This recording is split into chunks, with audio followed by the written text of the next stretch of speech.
Singleton was notorious for his dislike of meetings and bureaucracy within his company, Teledyne. He believed that excessive meetings were often unproductive and wasted valuable time that could be better spent on more meaningful tasks.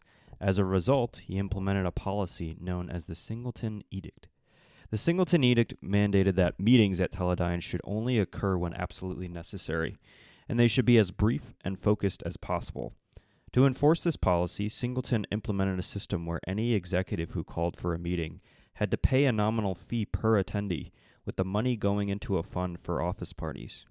This created a financial disincentive for unnecessary meetings and encouraged executives to think twice before scheduling them.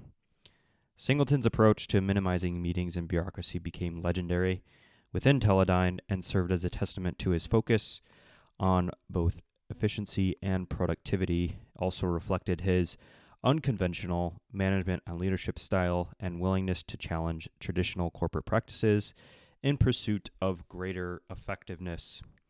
That excerpt was about today's subject for the episode, 28, Henry Singleton, founder and former CEO of Teledyne. And that excerpt just is a manifestation and a small microcosm of how Singleton approached leadership within his company, very business-centric, and that led to tremendous results of him as a leader of that company. And with that, welcome back to Leaders, a podcast dedicated to exploring the best leaders this world has ever seen. Let us dive into Henry Singleton, a very understudied, I would say, CEO and leader of the past business world. There's many other figures I think that come to mind when you speak about business history and renowned CEOs, but Singleton and his results are really incredible and ones to study, I think. And so he starts from a company of revenue-wise from 10 million, and he takes that over time to 3.5 billion. And so from his background, he has a rich blend of practical knowledge from his early years combined with the academic excellence achieved at MIT. And that was crucial in shaping his career.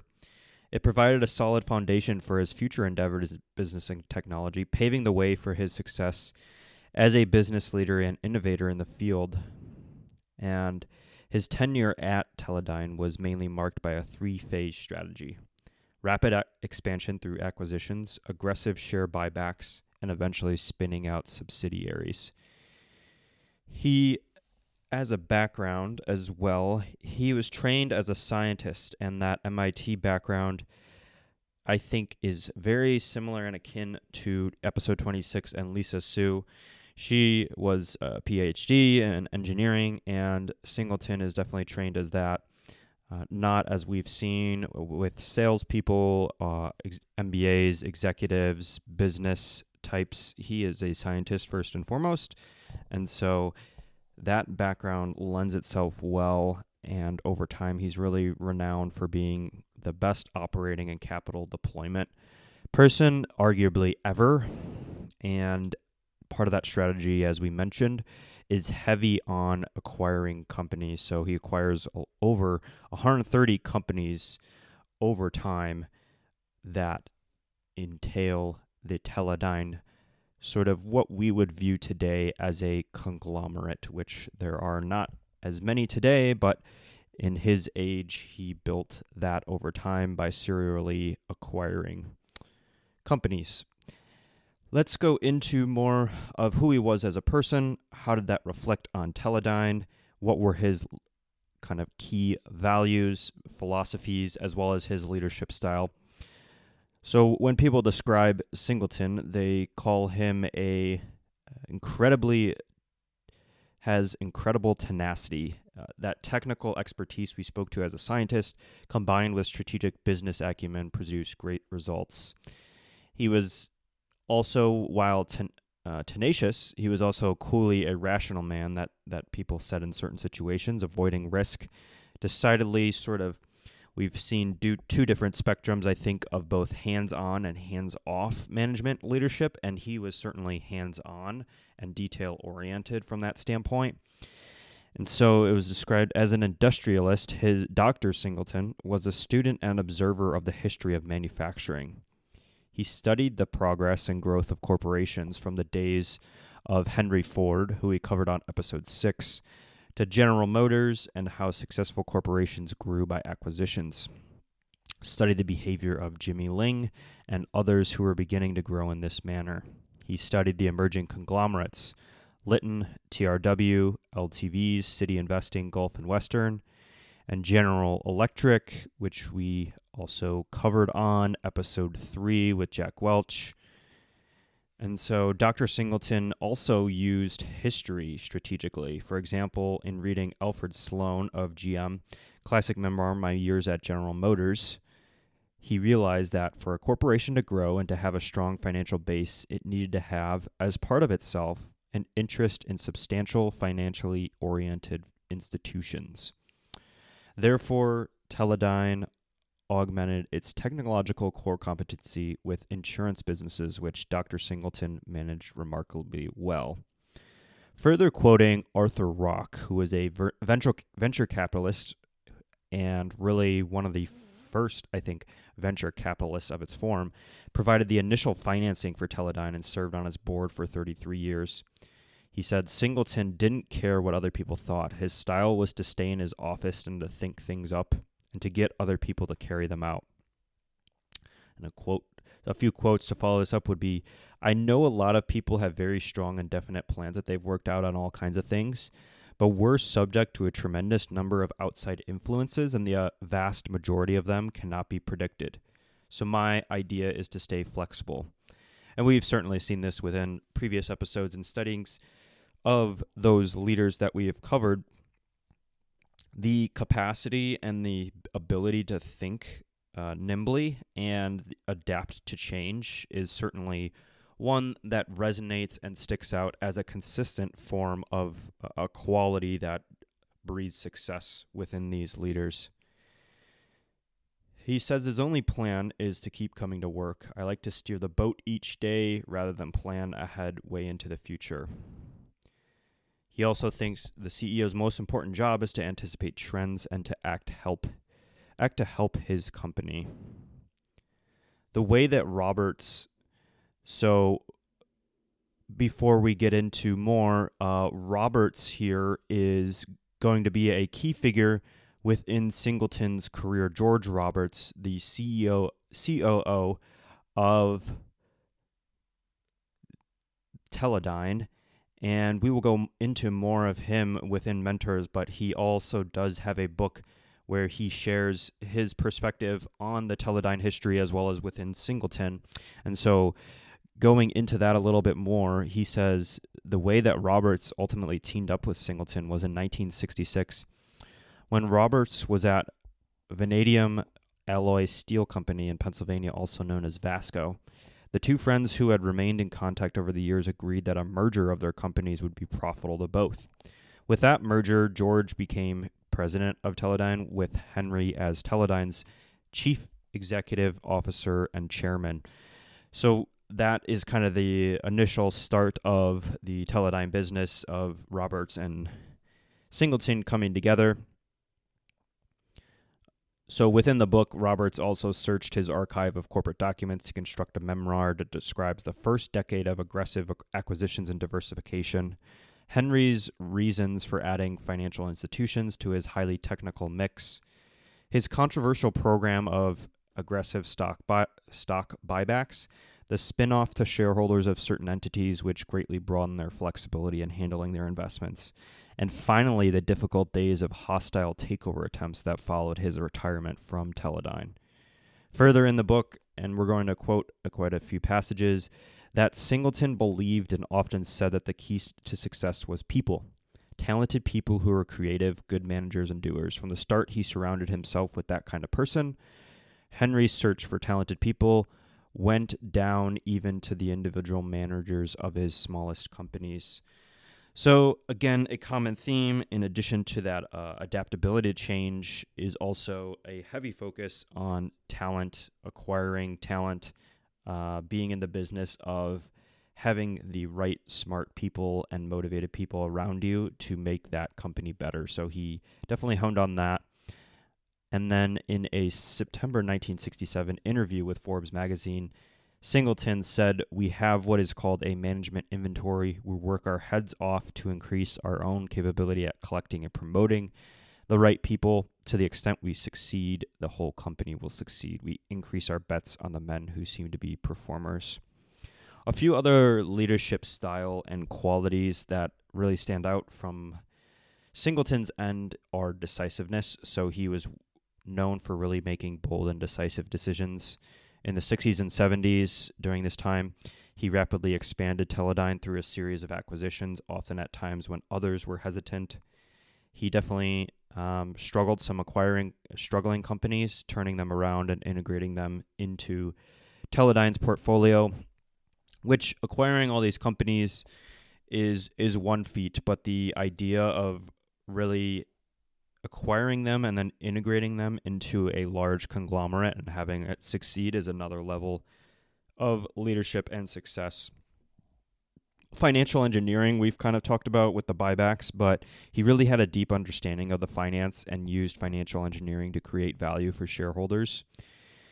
The stock buybacks, he believed that buying back undervalued shares was an efficient way to return value to shareholders, so he became known for those. Really unconventional at the time, probably more norm or the course of action that you see a lot of companies do is share buybacks today.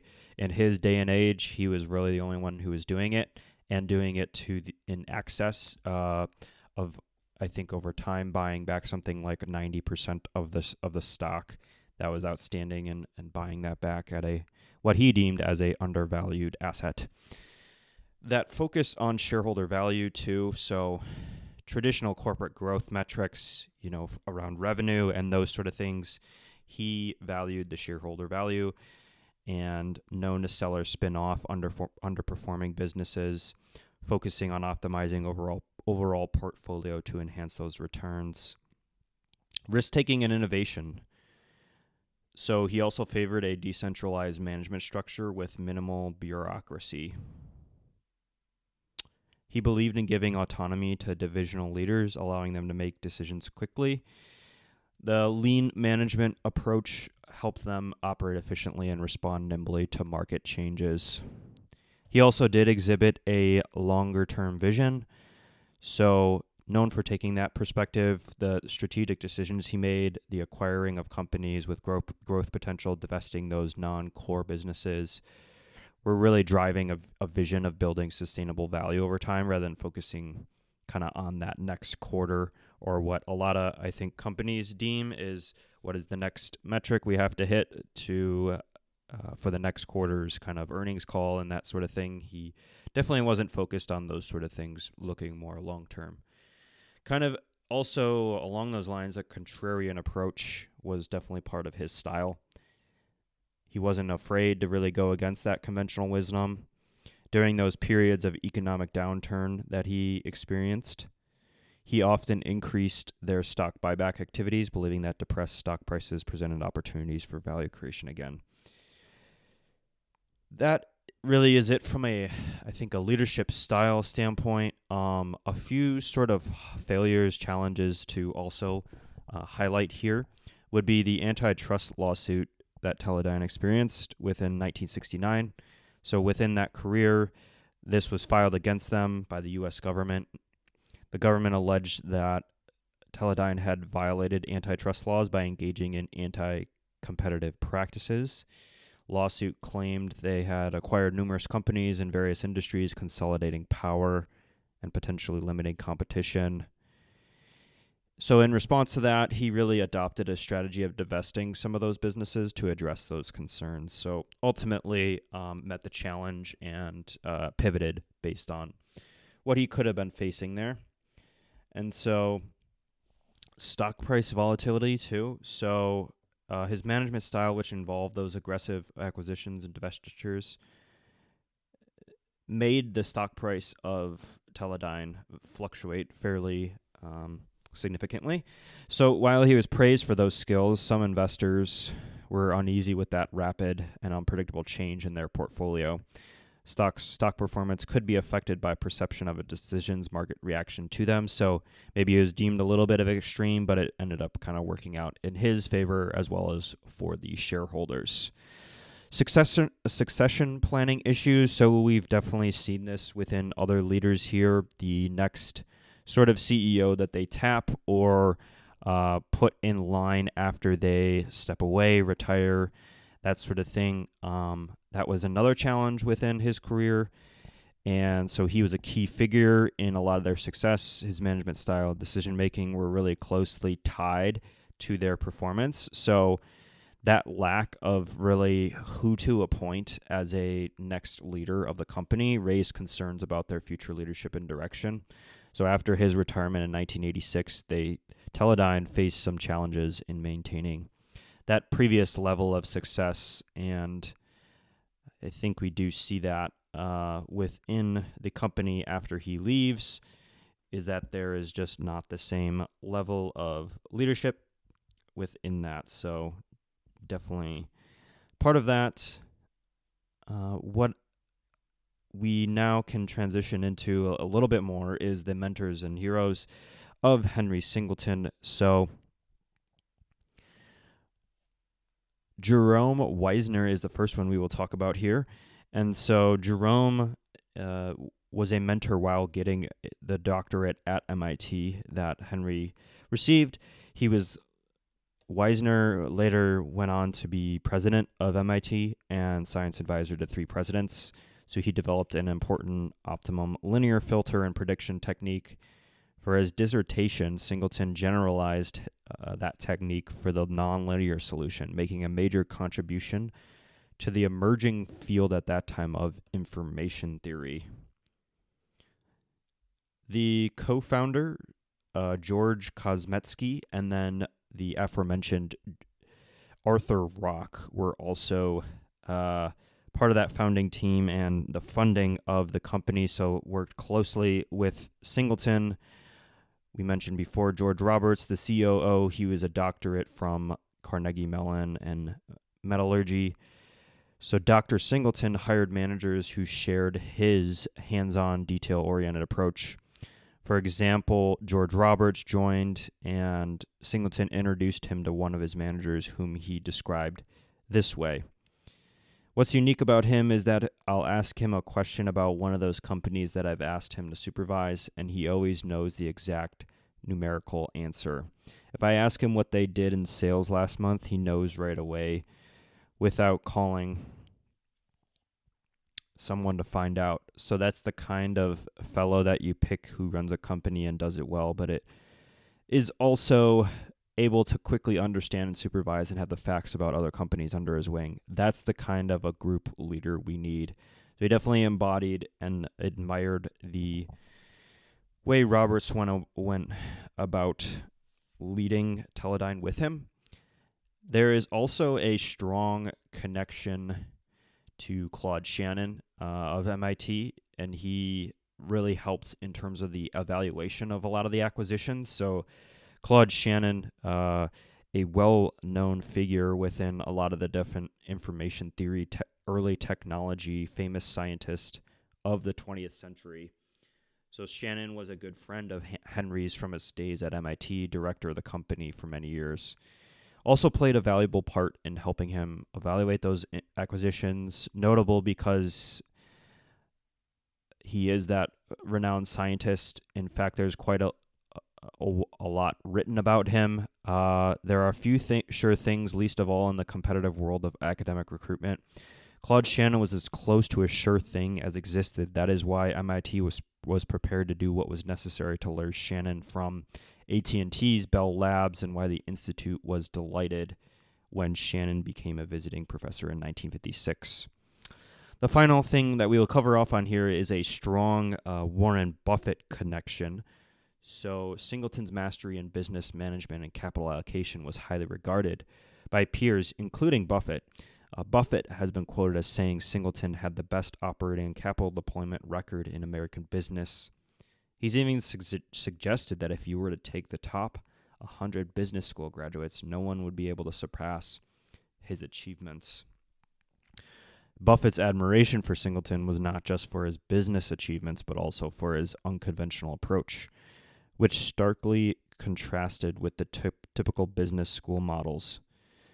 Buffett has criticized business schools for not studying figures like Singleton, who demonstrated that success in business could be achieved through unconventional paths and strategies. Instead, Buffett has noted that business schools often promote a standard model of executives, which he likens to a McKinsey and Company cookie-cutter approach. In fact, Singleton can be seen kind of as a sort of proto-Buffett, and there's many similarities between these two CEOs. If we do a step further here, following the following list that we have contrived here demonstrates that. So that I think this is an excerpt from the Outsider's book, looking at a careful study of Singleton as well as some outstanding CEOs and their history of what really was some of the factors that led to outstanding outlier sort of results. And so Buffett and Singleton share the CEO as investors. So both Buffett and Singleton designed organizations that allowed them to focus on capital allocation, not operations. Both viewed themselves primarily as investors, not managers. Decentralized operations, centralized investment decisions. Both ran highly decentralized organizations with very few employees at corporate and few, if any, intervening layers between operating companies and top management. Both made all major capital allocation decisions for their companies. Investment philosophy, so both Buffett and Singleton focused their investments in industries they knew well and were comfortable with concentrated portfolios of public securities. Their approach to investor relations, so neither offered quarterly guidance to analysts or attended conferences. Both provided informative annual reports with detailed business unit information. Dividends, Teledyne alone among conglomerates didn't pay a dividend for its first 26 years. Berkshire has never paid a dividend. Stock splits, so Teledyne was the highest priced issue on the New York Stock Exchange for much of the 70s and 80s. Buffett has never split A shares. And significant CEO ownership, so both Singleton and Buffett had significant ownership stakes in their companies, 13% for Singleton, 30+% for Buffett. They thought like owners because they were owners. Insurance subsidiaries was another commonality, so both Singleton and Buffett recognized the potential to invest insurance company, quote-unquote, float to create shareholder value, and for both companies, insurance was the largest and most important business. And finally here, the restaurant analogy. So Phil Fisher, a famous investor, once compared companies to restaurants over time through a combination of policies and decisions, analogous to cuisine, prices, and ambiance. They self-select for a certain clientele. By this standard, both Buffett and Singleton intentionally ran highly unusual restaurants that over time attracted like-minded, long-term oriented customer shareholders. And so clear that one of the best investors of all time, Buffett, really admired and was very similar to Singleton. And so with that, the sources that we leverage for this episode would include the Outsider's book, 2 episodes of the Founders podcast on Mr. Henry Singleton, as well as a longer 1979 Forbes article, a rare interview with Henry Singleton. And outside of that, there was a few articles I also looked at in terms of the research for this, but really a great master of business. Henry J. Singleton, large financial results within heavy acquisitions that he made, but also a leadership style that helped enable all of this as well. And so a great person to further study here is Henry Singleton and his business Teledyne. And that is it for episode 28. We will see you here back for episode 29 soon. Thanks for listening.